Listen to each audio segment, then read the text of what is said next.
मनस्थितीत दिसतोस. गोष्टी कधी आणि कशा साध्य करायच्या ह्यात गफलत होतीये ना तुझी. आता ह्यावर मार्ग सांगतो, तो अंमलात आण. सगळं काही नीट होईल, अगदी शेवटपर्यंत ऐक. एकदा 2 मुलांना त्यांच्या गुरुवर्यांनी 2 किलोमीटर वेशीतील 7 प्रकारची फळं आणायला सांगितली आणि जो प्रथम कार्य संपन्न करेल त्याला गुरुकुल सन्मान देण्यात येणार होता. आता दोघांनीही फळं आणायला सुरुवात केली.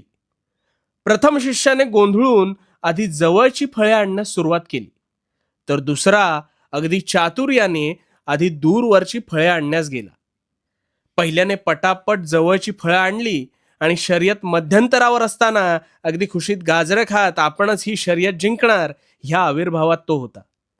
तर दुसऱ्याने आधी लांबची फळं आणल्याने जवळची फळं गोळा करण्यासाठी त्याच्याकडे अगदी मुबलक वेळ होता. त्यामुळे ज्यावेळेस पहिला स्पर्धक